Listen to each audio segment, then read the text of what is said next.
Broadcasting live from the command center located in Jacksonville, Florida, this is Military Witnesses to UAP. I am your host, Shannon Scott. And backed by popular demand, located deep in the Missouri woods, my right-hand man, Rob Heatherly. We both have assumed the duties and responsibilities of continuing the conversation. So, buckle up, hold my beer, hang on, and let's get started with today's briefings.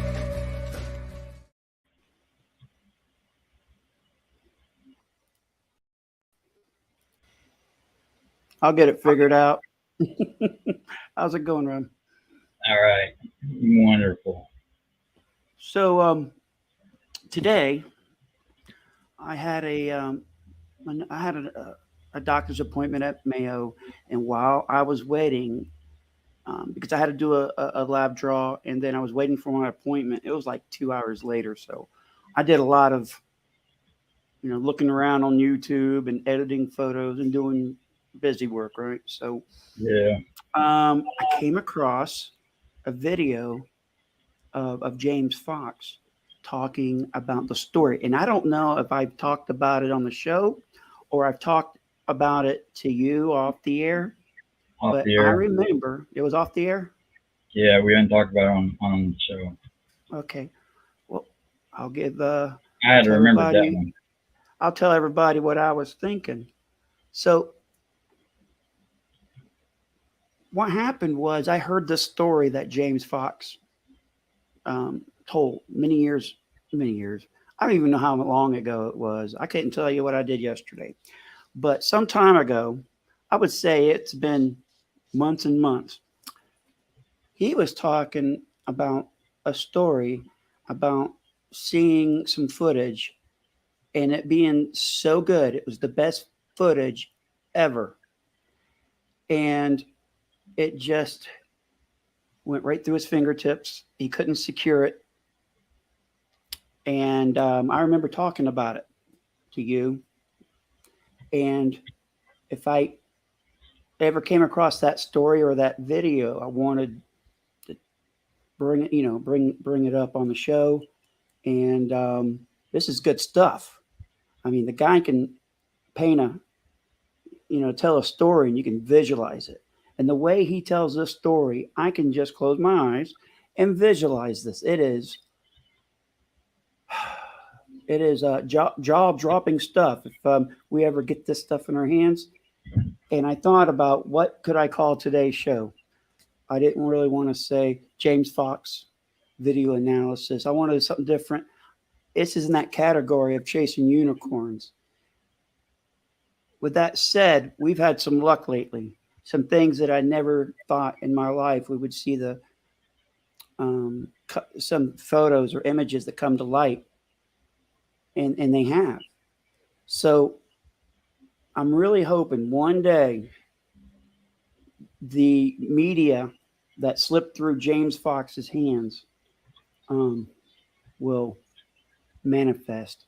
The witnesses involved in this too. They would be about my age. And the older man would probably be a couple years older than me. But so how's it going with you today, dude? Oh, wonderful. Made a whiplash tour to the 3-hour drive to my doctor and back. Got home, cried for a little while, and decided to suck it up and come get on air and hit it because things are heating up. Saw that with what you sent me this morning with James Fox, and that was incredible. And then this high strangeness and attempted silliness by Greenwald and others. It just. Did you want to go over that tonight, or maybe we'll go over it some other time? What would you like to do about that? Well, it's hot on everybody's minds, and they're looking for answers. But you want to wait till after the presentation? It's up to the crowd. We'll go now. Huh? We could talk about it now, or we could talk about it after. Let's James get it Fox. off our chest because it's hot on people's minds in the chat. Yeah, go ahead. Let's do it. UTR, as far as they're concerned, aren't affiliated with Lou and Crew anymore. So whatever damage they might do with the big phone home this year, Congress will not hold Lou and his crew responsible for what Squidding and those guys might do that would have otherwise damaged the cause. They're acting on their own behalf this year and not representing anybody but themselves in that initiative, which it is important to contact our elected representatives, not dissing that, but they're not affiliated with, they're on their own this year, I guess is what I'm trying to say. And what Greenwald is doing is just another attempt at him trying to get attention because he's been lagging lately of getting that. Since Lou's been out of the media, his business is drying up, and he's going to have to kick up his import business. His wife may have to make him go out and get a real job because being a glorified digital brand isn't so lucrative these days. So there's that, and Lou's new big guns lawyer came out today on Twitter, putting them on notice that you might want to be careful going over his IG complaint and making allegations about things you know nothing about, because if it's not a true statement, the accusation may make that you're liable for that. It's only slander, right? Is it slander? Yeah, you can talk trash about somebody if it's true, but if you make accusations and it's not true, then you're in the territory of libel, and that's what they were cautioning him on, to be careful not to cross that. But he doesn't know enough about the government and business law to know when he's crossing that threshold. And for instance, he was saying that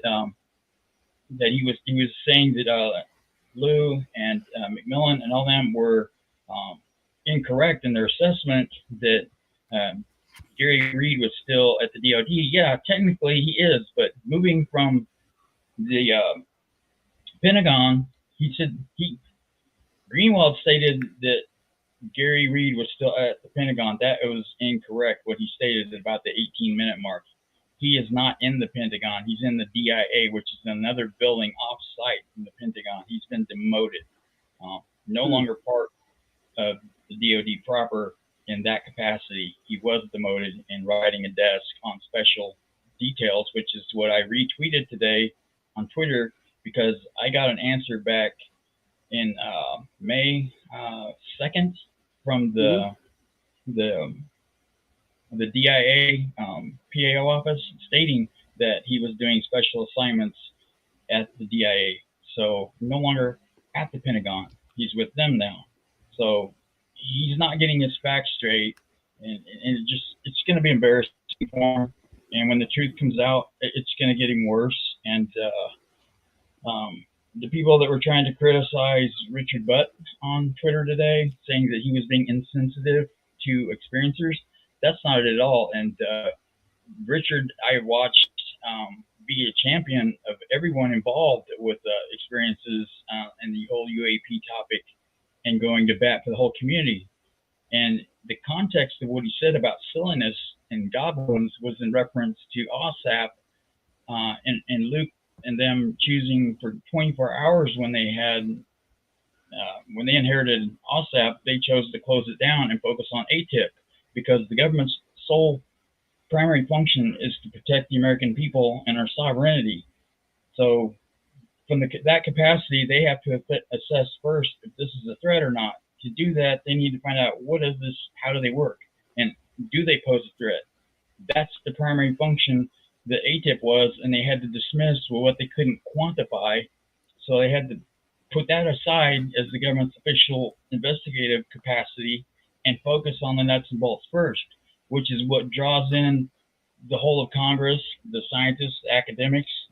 And he never said that experiencers didn't matter or their feelings didn't count. That's on the end of this train that are inseparable, but you have to get people on board first with believing the basics of the phenomena on the nuts and bolts. And then as you bring them along and spoon feed them, and they understand that this is real and is likely not human, then you start introducing the more nuanced and less provable yet details of experiencers. They can't make the case on, no matter how brilliant the testimony is, if they don't have the quantifiable facts they can lay on a senator's desk to say, here is the evidence and the proof to get the funding that we need for additional resources. it's a non-starter. So in that regard, Richard Butt was never dismissing experiencers at all. I've read enough of his posts, his tweets, and things, and what how others have interacted with him to know Hmm. that he's tremendously vested in this topic and wanting to champion this community. And as adding even I think the sixth observable as the physiological effects of interacting Right. with craft, and that would be categorizing experiencers also, the physiological effects. So no, they haven't lost sight of that whatsoever. That's just not the first phase of this push. So, there again, that's another person trying to draw attention to themselves and not on the actual topic. They're not being team players, they're being individuals. And, it's unfortunate for them because when the truth does come out, they're gonna have a lot of people pissed off at them for missing the mark so blatantly bad. So yeah, Greenwald Yeah. doesn't have firsthand knowledge, but all I can say is, it's going to suck to be some of these people that have built their entire careers and reputations on falsehoods, like Greer, who I think was sincere at first long ago, but let fame and fortune get the best of him, kind of like Nick Pope did in the English version. They were the center of attention before the 2017 article, the New York Times, that brought this, to reality of quantifiable evidence that the government now holds and is admitting to, and that was where it pivoted into the 75-year obfuscation by the Air Force was coming to an end because it was discovered what they were doing for one thing, but quantifiable, tangible results and the existence of a UFO program by the government that they said had stopped in 1969. That's an entire game changer. So Yeah. those people that were riding that tide on creating stories because there was no facts to bear to ever fact check it otherwise, and have made a fortune off of that in some cases. Um, when the truth comes out, they're going to be, their material is going to be worthless. They're going to be having to find something else to do. So, Yeah. Because I remember when John Greenwald, after we had the interview with Lou, and it wasn't really an interview, it was us just talking, and he was mm-hmm. just being kind of nasty on Twitter or wherever the medium media platform he was on. Just, oh, I thought he already had his last interview, and it's like, man, if you watch the interview, it really wasn't Mm-hmm. an interview. It was just us talking about our upcoming charity and some other things, but he wanted to make a point. He wanted to put Lou in a bad light that he's not a man of his Mm-hmm. word, and Well, that kind of that hurt my that was the feelings a whole little bit. thing that they missed, though, Shannon. He was a man of his word because when you're in the hospital months before struggling to stay alive, and I'm not being Mhm. dramatic here, Lou was giving you a pep talk that said he would be your first interviewee when you got your channel up and running. And though he was requested strongly to not give any more social media interviews on the topic of UAPs, he was going to fulfill his word to you as promised, and he did, Yeah. that he would be your first interview. So, what better, to come on as friends and have a discussion as veterans, in support of that, to show his support for you that he followed through with his promise. And it wasn't Yeah. about UAPs whatsoever, but they tried to No. make it about them, and people are allowed to change their mind. It wasn't like Lou put forth a legally binding contract saying that I will no longer be on social media. And what got Greenwald so ass burnt, if I be so blunt, was that he was, from what I hear, he was begging Lou for the last interview, when he said he was leaving social media for a while. Um, he was trying to beg Lou for that last interview because he said that no one else on social media could interview him like Greenwald could, because he's the one that asked such high intellectual and hard hitting questions that it should be with him of all people. So how narcissistic and short sighted he is. But once he didn't get that interview, then all of a sudden Lou's word was no longer credible and went on the attack. But he didn't Right. tell Lou when he was asking for that last interview that he was already working on the next episode of Green Street's basement office that was attacking Lou. So he was trying to get intelligence out of the interview for Green Street to use against him. You know, how dishonest is that? Well, there you go. I can't add anything to that. So yeah, long-winded, fast talking, but yeah, I'm motivated. It pissed me off, Yeah. frankly, when I got 5 hours Rob's on on the road. I fire. get home and I see this, shitstorm on Twitter of Lou being piled on again because Greenwald isn't getting enough attention. It's pitiful. Childish then. Yeah. Yeah. They don't So, care yeah, go about ahead. true disclosure. That's all I've got to Yeah. say. Um, Now, I just briefly went to Twitter. I think I posted this video on my own Twitter. That's a platform I hardly ever go to. However, I did see something on there that caught my attention, but I don't know the background or the story about, but it had to do with Mick West showing images of this thing right here, but it was like got several of them in one image. Do you know anything about that? is what did Nick West Okay, put out look, there? yeah, yeah, He Yeah, that is Mick trying to say that, well, I can replicate that photo to make it look kind of like that, and guess how I did it. So now he's out there playing the guess what so game. just because if you're someone, just because it can be created by Photoshop, that Uh-huh. basically um, he's diluting the witness's testimony by Exactly. this. The expert testimony means nothing. The context means nothing. If he can Photoshop and replicate it with digital means or whatever means, if he can go out and recreate the picture, then he thinks in his mind that makes it null and void. It doesn't whatsoever. This is almost pathological at this point what he's doing, and I would be angry at him for trying to fool people and draw their attention from the truths of this. Except that I think that his fear, like I pointed out in his blog, is so pathological. I think at this point he is so desperate to not accept the phenomena as real. He is struggling at anything and everything to deny it, and then the more people he can get on board to agree with that, the better he can sleep at night, literally, because he even stated in his blog that he can't, he's afraid to be alone in his own house. He's afraid to take showers by himself. And he also wrote that, frankly, he's angry at the UFO community and those that subscribe to this ideology for putting out such silliness and nonsense and scaring Mm-hmm. people like him. So he has a vendetta against the community.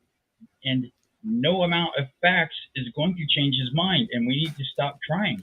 He's acting out of pathology and fear, Right. he's not looking at this as a scientist or with critical analysis. He has a vendetta to try and prove the monsters under his bed aren't real. So he needs to be taken out of this discussion because he's not there to add value to it. He's trying to chase down his own pathology and put it out so he can sleep better at night. The guy needs counseling. He needs to get off UFO Twitter and sincerely get help. I'm not making fun of that aspect. I really do feel bad for him to be that afraid, and it's not healthy.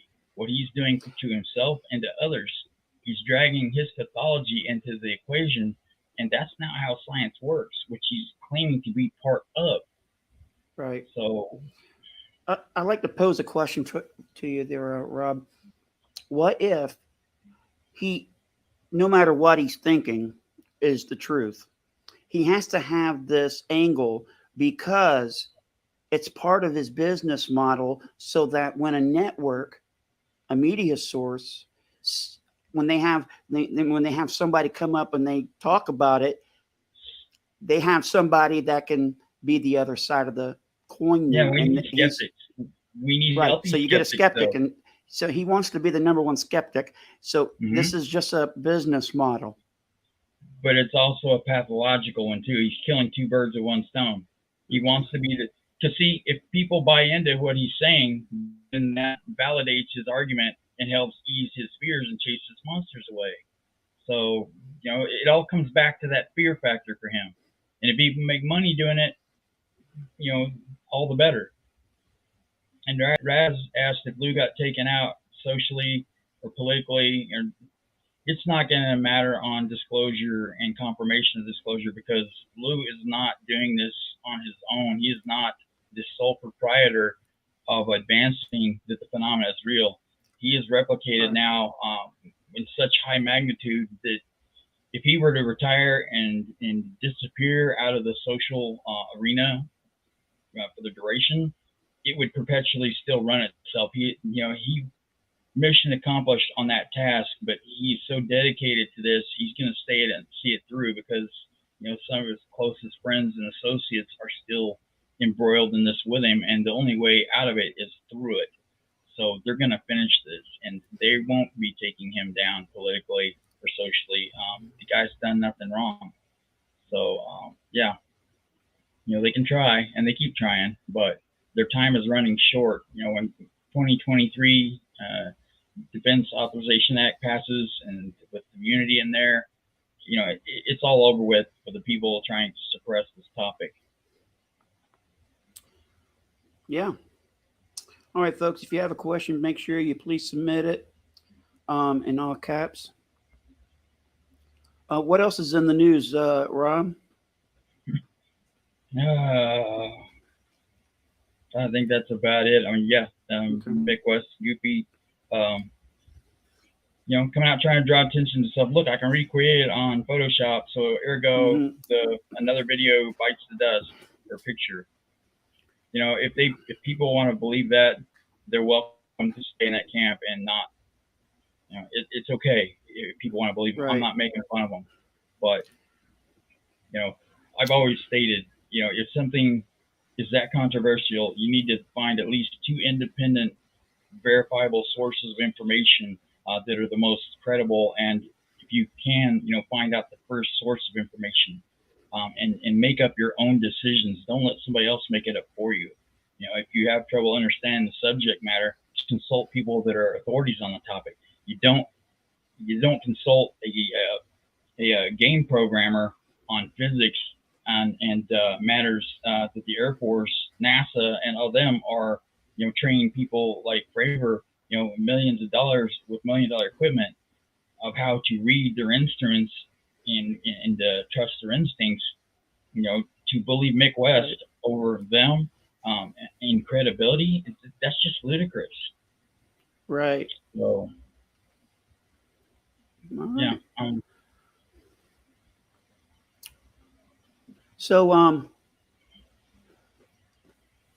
Change of subject here. I want to take a moment and thank UFO Man for making me another, what's the word? Artwork piece? Banner. Yeah, here banner. We go. Yeah, it was amazing. Yeah, here it is. Look like F-35s with some sport models out there, some Bob Lazar sport models. Thank you very much, man. I appreciate it. Right before I came on the air, I was at puppy training school, and my wife took a picture, and there I am doing my puppy training. He'll be a service dog before you know it. And we'll just get on with the James Fox storytelling. So here we go, folks. Let's start with the number 1 clip. Just interrupt me at any time after a clip, Rob, and I'll stop and hear your comments. Here we go. So what is that? When I was doing, I got to give you this story. This will be my last story, but you got to do this because I can't not tell you what the Chuck Clark story is. When I was doing my first UFO doc in the 90s, I covered Area 51. Area 51 was kind of a subject back then. I think that Bob Lazar was catapulted in late 80s, early 90s. Yeah. I think it was probably like 95, 96, 97. I was working on it. And there was a guy in Rachel that was a former military guy by the name of Chuck Clark. And he wrote like a little handbook called the Area 51 Guidebook or something. And he had figured out all these different vantage points that he could access that wasn't violating, like he wasn't trespassing, and he could look down onto the base, and he was had high telescopes, yada yada yada. So, What is that? Right. He had a pretty cool UFO encounter with something that was probably connected to the base, and so I interviewed him about that. And we got to know each other quite well, and I'd go out at night with him, and I went back and forth probably a handful of times. Well, I get a phone call from him out of the blue, and he says, "Hey James, he's like, I got something to show you." And I said, "Oh, what's that, Chuck?" He goes, "Well, I can't really talk about it, but let me just tell you this: when you see it, your jaw's gonna hit the floor." If I only could see the things this man has seen. Yeah, here we go. Here goes the next one. And I said, "Really? That good?" He goes, "That good." I think I know this story. Yeah. I think you told me that. Keep going. This is a great story. I said, and I'd known Chuck for a couple of years at this point. He's not the kind of guy to exaggerate. I mean, he's really calm, even keeled. Like, I knew that it was going to be good. I literally dropped everything I was doing. I got in my car and I drove like 12 hours. I get there. He's got a double wide in Rachel. Go into his trailer. He has a VHS tape, pops that VHS tape in, and he didn't really talk too much with me about it, other than some kids came in from LA. One was like 19, the other one was like close to 30. They were on a quintessential, extraterrestrial highway road trip, Area 51, blah, blah, blah. Get to the little alien, they're, goofing off. And he goes, "I got this tape from these guys." And that was it. He didn't really give me much more than that. Yeah, when James Fox was talking about this story here, I think somebody can come along and make another Blair Witch Project video, make a movie out of just what he's talking about here, because it really is amazing. And I said, "Really? That at a time?" Pops the tape in. And there is literally the quintessential road trip going on. Like, I'm guessing, it had to be, on the armrest, kind of cocked a little bit. It was like turned a little bit, so it wasn't level.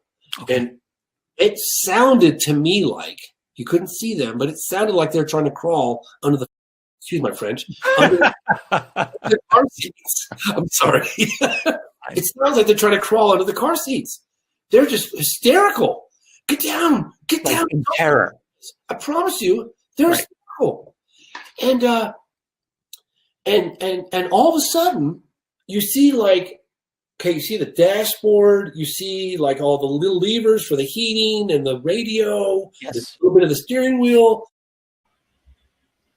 You see the windshield a little bit, and it's like it lights up like a Steven Spielberg movie, okay? Like it just like this yellowy orange light that floods the inside of the cabin, okay? Now, they're hysterical, okay? It literally sounds like they're trying to crawl under the seat. It's over the top of us. It's over us now. It's over us. Get down. Get down. They're screaming. And you're looking at this light on the inside of the car, and it's like the shadows are moving around like the light source is on a pendulum and it's just rocking, right? Wow. And they're still out like in Nevada, somewhere out in the middle of nowhere, basically? Well, I'll continue. Yeah. I mean, the car's parked. So you've never seen anything like what I'm trying to tell you. You've never seen a fluid motion of light, shadows. The way they're moving around the inside of the car, you're looking at something you've never seen before. Like, I've never seen this effect, because the light source above it is doing this like fluid motion, like really smooth and fluid, and all the shadows, and it's pretty bright, And then one kid goes, it's got to be the younger guy, I'm pretty sure it was, "I'm getting out." And the other guy's telling him, screaming not to get out. He goes, "I'm getting out." He grabs the camera, opens up the door, and you see like it's dark, but it's not like, I see the desert and I see like a tumbleweed or something. And then all of a sudden the camera is panned up no more than the height of a telephone pole. There's this perfect flying saucer. Okay. And it's glowing like the skin is alive is the best way I can describe it. The skin, the fabric of this device, and it was perfect, was glowing, and it was rocking like a ship, not on still water, but slightly rough, and it was just floating there like this.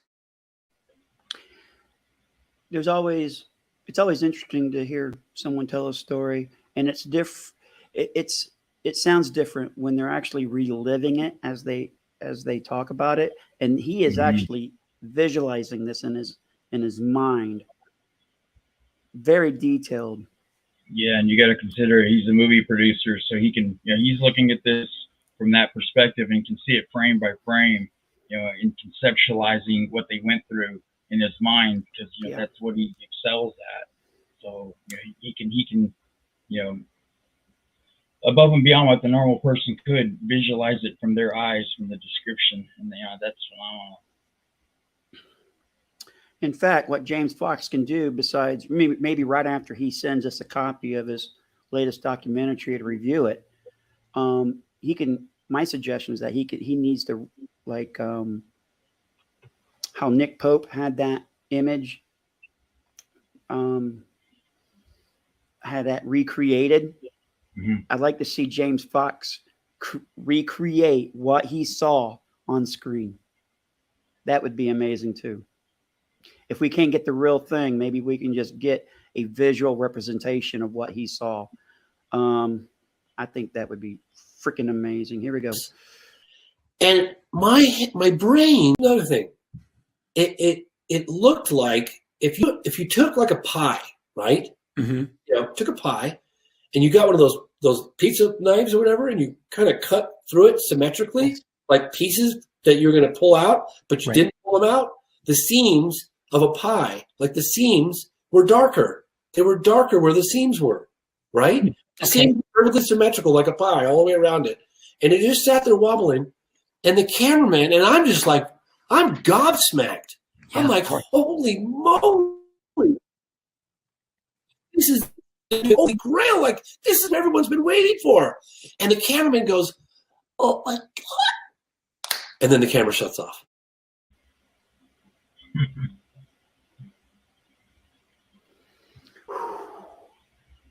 Heavy stuff, man. That's crazy stuff. And I looked over at Chuck Clark and I went, where did you get that? What the? I just was I couldn't believe it. 100 million times better than anything I've seen since. Okay. Yeah.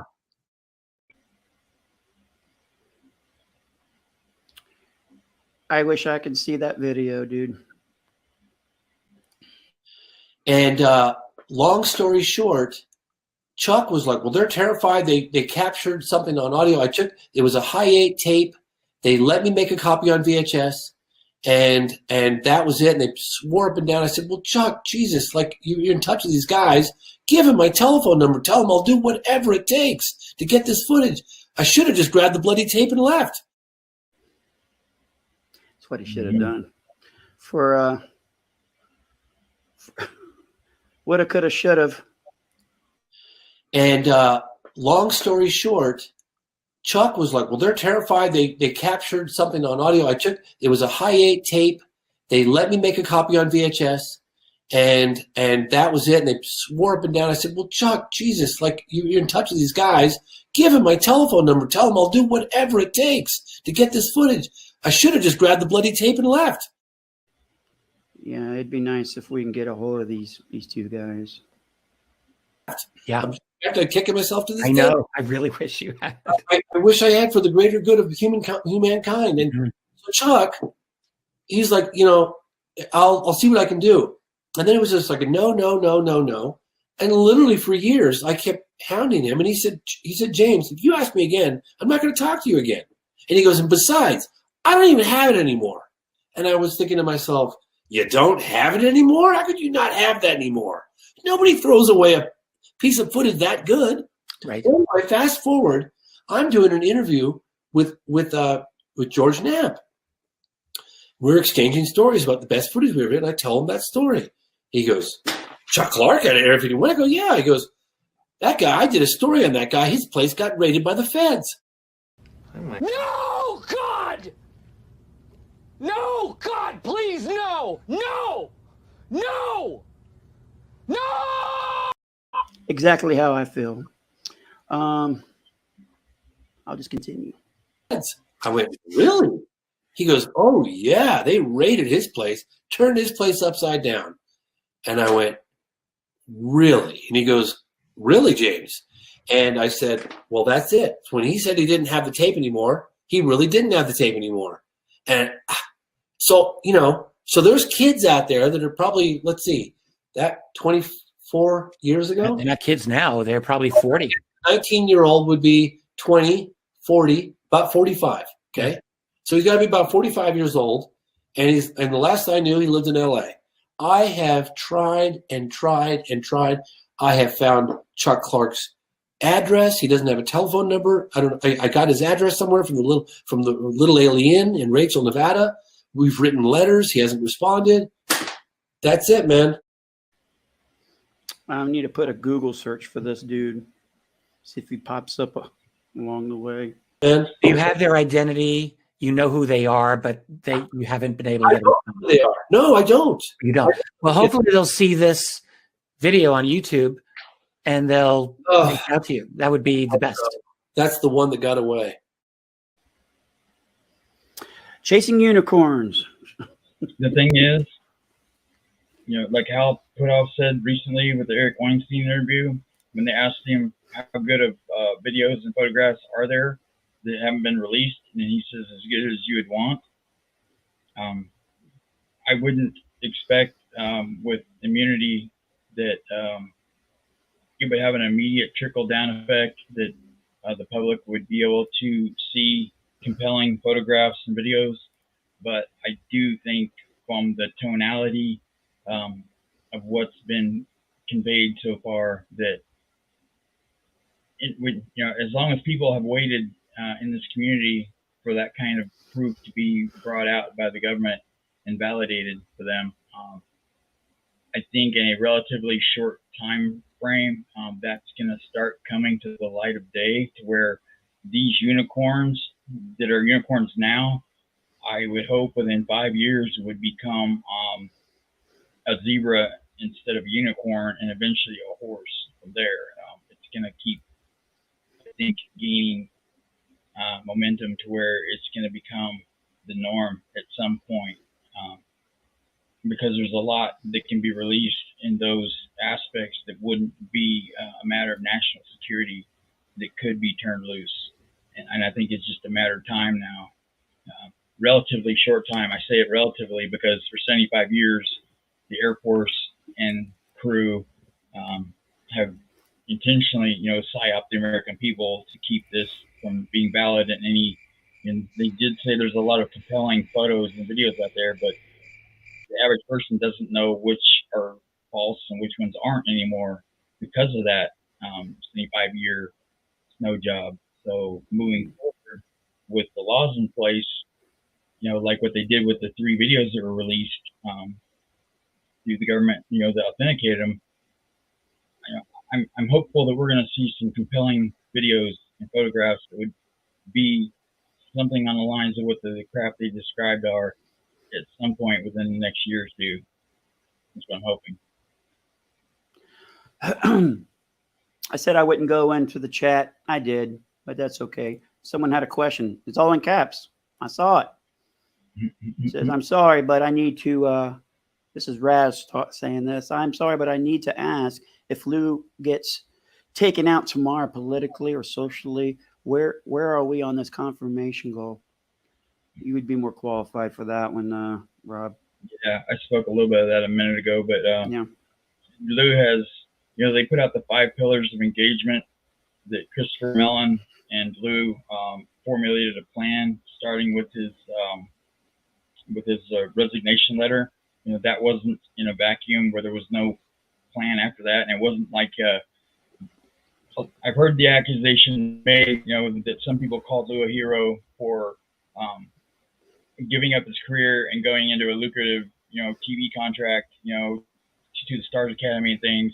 So don't call him a hero, for giving up a government job to go, into Hollywood. He's no hero. I challenge that thought process because he was 2 years. Well, he didn't intend on retiring anytime soon. He had worked very hard to get where he was with his military career. He was very proud of that.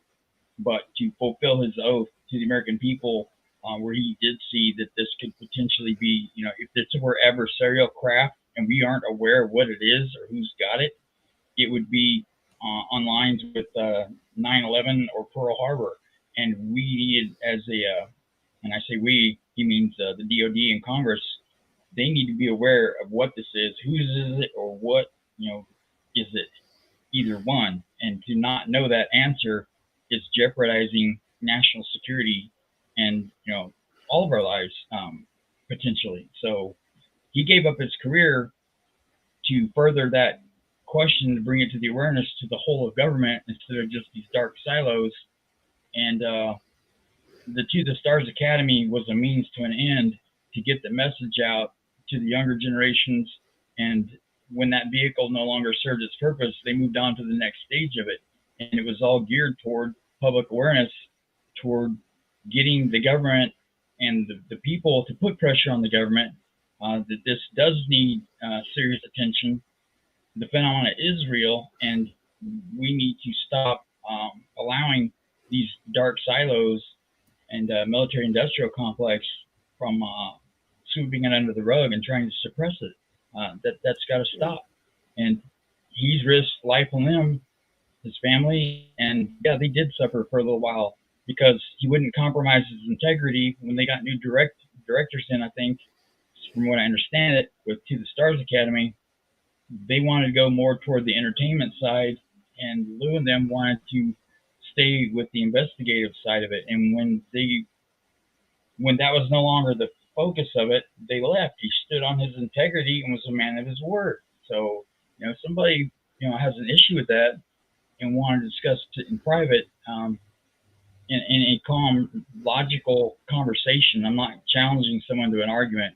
I'm saying that there are people out there I've heard state this specifically about Lou not being a hero and that they were angry with him.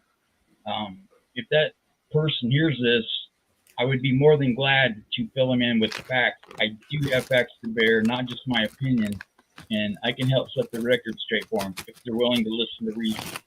And I think some of you might know who I'm talking about. I'm not going to name any names, but I'm putting out there as a fellow veteran, I would be willing to have that conversation to help set the record straight. All right. So, we'll go ahead and see if there's any other. I don't see any capitalizations, folks. So I'll go on to the next thing.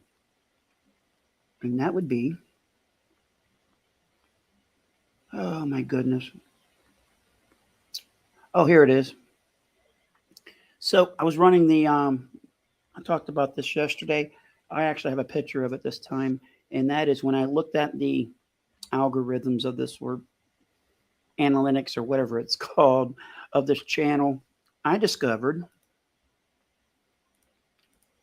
see if that's it. No, that's not it. What do you mean? Stand by. Patrick Fogarty's wanting to know where that interview came from. You're playing from James Fox. I don't know. I just hit record. It wasn't from him, and it wasn't from Richard Dolan. It wasn't from him. Who was he talking to in the interview? Yeah, I can go back. Who was he talking to? I think this is just, I think it's just somebody like me who finds it and then just puts it up. But I can tell you who did it. Let's see. That would be,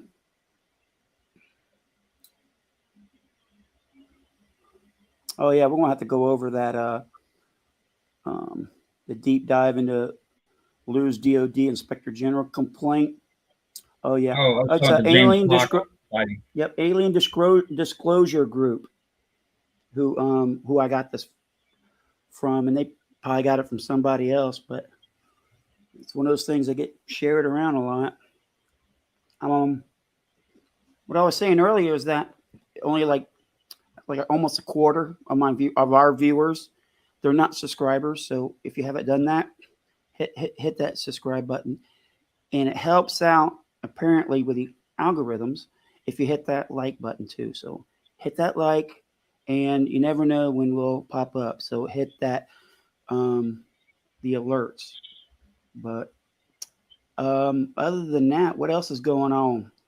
You know, for the new viewers and stuff, when if and when we do reach 1,000, and if we monetize it, we will put all the proceeds, 100% of it, to Windward Project or another charity. We're not going to be profiting off disclosure, or it's going to be all donated. So that super chats as well. Every penny that goes from in super chats, we'll do that as well. If we have any merchandise on here, that'll go all toward the charity as well. We do this out of the goodness of our hearts, and we just enjoy doing this. We'd be doing this. We on the phone talking anyways. Might as well have you part of the conversation. Yeah, and it's important to the community to get answers. It involves all of us. So for team players, we want to see this happen for everybody. We're not being selfish on this. We're just trying to help everyone achieve the goal of finding out what what our environment entails, and that it's a lot bigger than we thought it was, and we need answers. Yeah. Oh, there is some. Hold on, I got to get the right clip. Here we go. Make sure I get the right clip here.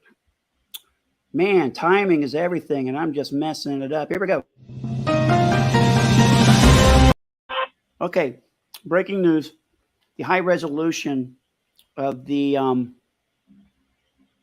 Calvin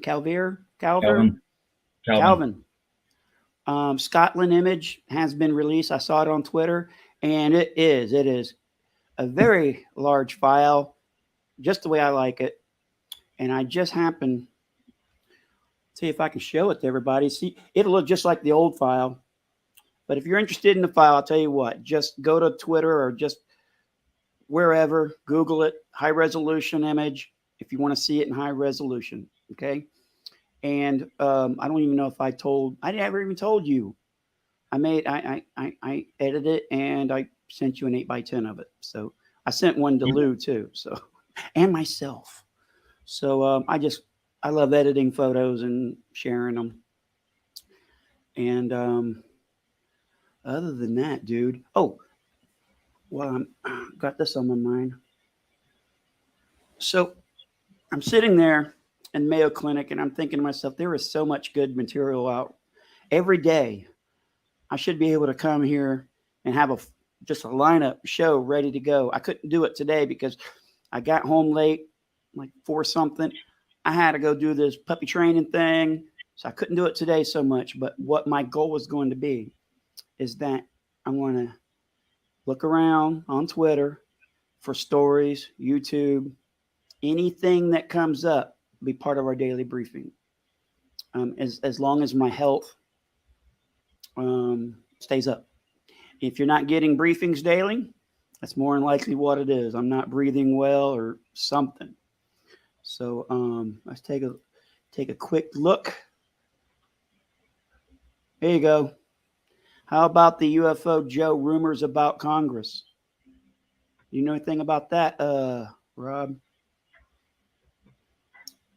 Well, someone's got an answer here, I think. Yeah. Rumor: U.S. Congress has found the UFO crash retrieval. Yes, I heard of that too.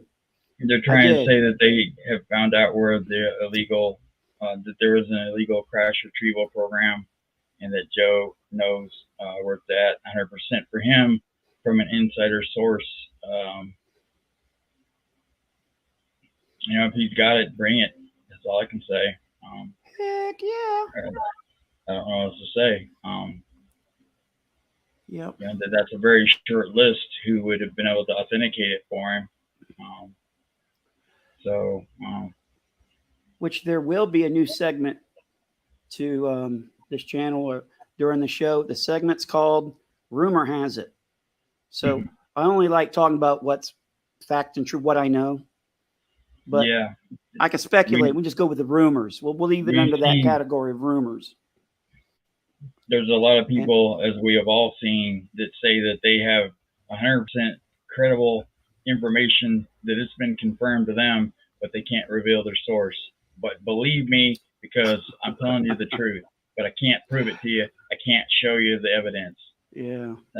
In this late stage, you know, I'm not asking anybody to take my word for anything. You know, I give my opinion, and if I have an educated opinion somewhat, well, I try not to give an opinion if it's not educated, but if I don't have facts, I will differentiate between the two. I would not make a claim that I have been confirmed 100% to my satisfaction of something being true without being able to verify it with the people that I'm telling. Otherwise, I just keep my mouth shut. Right. And not say anything, because why trot it out there speaking from authority, but you can't confirm it? You're just trying to elevate your position at that point. You know, it's a little self-serving. All right. So tomorrow, a better show tomorrow. My goal is to every day come on here and do a better show than I did the day before. I can tell you right now, Rob, that since we've been doing this for I don't know how long now, the shows have been better. What's the word I'm looking for? They just seem to go better. First, I was kind of nervous that I was talking. I knew like the end of the day, in 24 hours, I was talking to over 100 people. Give me 1 second. So videos, like yesterday, like I'm talking. You and I are talking to like within 24 hours, about 250 people, which is mind blowing. Like you go into a classroom, we have to ask people to leave, Rob.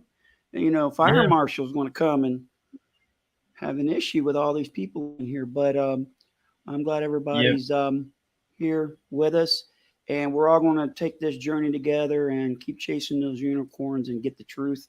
And we won't be putting out any crap, and because that's not our business model. So so if you haven't hit that like, hit the like, subscribe. That's how you can support the channel, really, for now. Once we're monetized, we can do these super chats, and all that money goes to charity. I know I'm echoing what we said earlier, but I'm trying to think of something else we need to talk about. Hold on, who said this? What? Okay, I ain't putting that up there, Raz. Okay, I think we're about at the end of the show.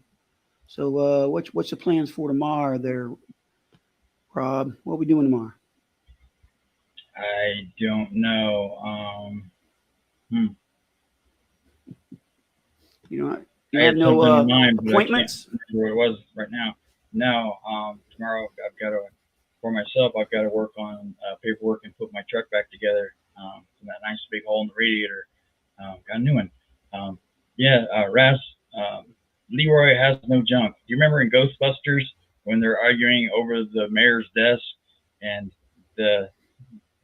he accuses the man of being no, I'm not gonna go there. Junkless. Yeah. He goes, yes, it is true. He has no. Yeah, he has no. Yeah. Wiener. Yeah, that was hilarious. That reminded me of. We'll have to find that clip from Ghostbusters and play it. But yeah, there's a lot of things heating up in the disclosure arena with some good interviews coming out this week that we've seen, and I'd like to go over. But I just came in through the door. Yes, thank you, Andrew. Exactly the quote. I can always count on Andrew. He's got eidetic, photographic memory. He never forgets anything. So, awesome. But I was actually I don't think I hadn't gotten a reply back that I know of. I was asking Andrew to come on soon and have a ancient history interview with us, so he can go over his catalog and point out where where he's archived evidence of how the ancient paleo contact megalith builders tie in with modern UAP technologies and whatever they may be. Right. They've been here for a very, very long time, and it's something I've been researching with him and the team for almost 5 years now. So would absolutely love him and anybody else on the team, that wants to come on and have that. Let's put it together, Andrew, and let's rip it. Please explain to me. You probably have a lot of new people studying this or enjoying this conversation who have no idea what you've been studying, and please present it to us like we don't have a clue of what area that you've been studying or researching. And I'd like to hear what you have to say. And you probably have a lot of history, or it goes back while you've been doing this for a while, and just tell us what you've discovered through this journey you've been on. Yeah, and I came into this group about 4 years ago now, and they call them the Nub guys. People like Graham Hancock and them. They know them. They know their work. Andrew has had interviews with Robert, with Brian Forrester. Graham Hancock knows who they are. I think he's the only one that Andrew and his team haven't had discussions with. But in essence, they call them the Nub guys because the research that they're doing and have done, no one else within ancient history community have made that association where they found that the nubs are, that they call them for short, protrusions that are on the majority of megaliths around the globe, through every iteration and on every continent, shows that they were the same architects globally. And we found that there's probably at least 3 to 4 generations of megalithic time periods that they were constructed, at a time when mainstream historians claimed that there was no contact among other continents. They didn't even know other continents existed or those peoples. The protrusions and the scoop marks and other hallmarks that they talk about prove unequivocally that they were all interrelated across the planet in times when there should have been only primitive humans. But not only that, I've helped identify where there are machine tool marks on a lot of the megaliths that can be identified that absolutely could not be replicated with hand tools, because my engineering and my background in engineering and manufacturing, I can tell the difference between a hand saw cut and a power saw cut, just instantaneously by looking at it. So for those that have any experience in that, when they get shown the pictures, they're in disbelief of what they're seeing, because they don't, they can't comport that this is from 5,000, 10,000 years ago. When they're pointing that out, it completely blows their mind, and they're going to have to rewrite the history books. But yeah, to have them come on and tell that account. And for those that want to see some of this, they can go to Ancient History Criticism's YouTube channel. He's got a huge library already of videos that he has put out, and the rest of the group.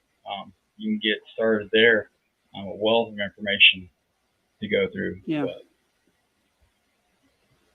very good. We'd love to have him on. Yeah, have him on. And if anybody in the in our audience has they got a story you want to tell, we would love to hear it. Or if you know somebody who's got a good story, we'd love to hear it. And just contact us, and we'll get it all set up. Other than that, I'll probably be working on our upcoming show whenever, tomorrow, the next day, or whenever. Tomorrow's Friday, isn't it? I'm not that far ahead. Yeah, please do, Andrew.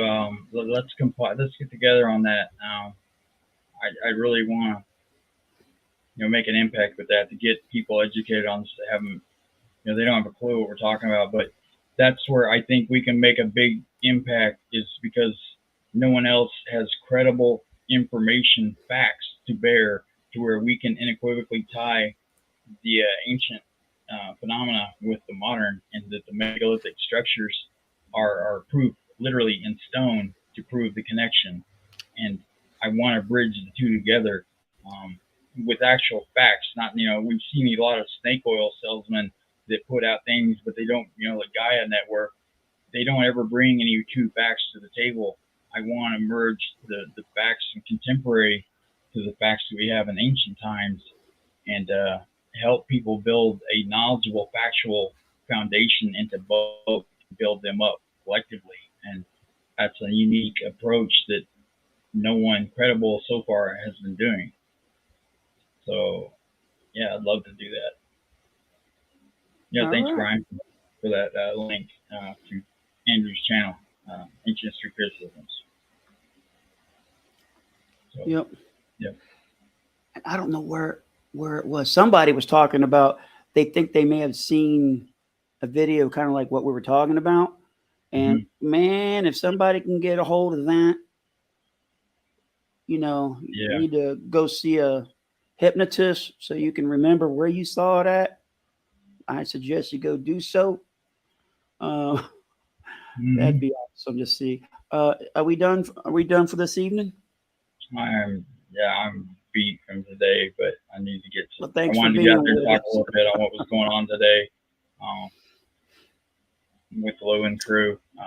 Just more bullshit being leveled at them, but those people's time is short, and they're going hard while they still can, because they know that once Congress grants immunity and people are allowed to testify what they know, their falsehoods are done. I hope these testimonies are not behind closed doors. In an open setting. They know that they will be burned at the stake if they don't throw something to the public that's credible and worth their time that they have put behind this to help catapult them to where it is now.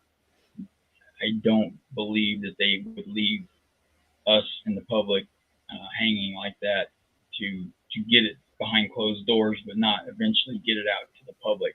I think that's been part of the goal, like what Avi Loeb stated. The people have a right to know, and even Lewis stated, in some of his interviews that the public should know, and there's no reason, except for there are a few little aspects of that is national security with sources and methods, but as far as the pictures, when they edit that stuff out, no, he's even stated that he doesn't feel like that should be withheld from the public. So he wouldn't be doing that without at least some caveat of allowing the public, to be some information for once to prove that it exists, because the government can't make that claim that the phenomena is real and non-human without showing the public some kind of evidence to that end. They can't spend the money on elevated projects. And a lot of people say, well, they're trying to develop, this for weapons of war. No, for anybody that's ever had to defend themselves, you hope you never have to use the tools, but you got to be able to have an equal footing or superior footing to your enemy, like we did with the Cold War of mutually assured destruction. You hope you never have to use it, but you better have it, because we've seen examples all through history of people that didn't know other civilizations were out there. They stopped, focusing on defense and things because they didn't know they'd ever be attacked, and they were slaughtered to the last person because they didn't maintain that, and it's unfortunate. And we can't we can't forget our history and be doomed to repeat that. So no, it's not about building weapons of war and wanting to go kill people with this technology. It's about trying, self-preservation, because if China or Russia gets it before us, we already know what they would do. Game over. It's game over. Checkmate. Yeah. It'd be just I'll let you go. no more. What's that? I said I'll stop rambling. You're doing good, man. Yep. All right. Let me get things set up here, my friend. Let's see. Right here. All right. We done? Yeah. All right. Good night, folks. I'll take care, all right? Nothing but love for you. Nothing but love for you. You think they have any clue what's about to happen to him? Oh, not a chance in hell. Good night.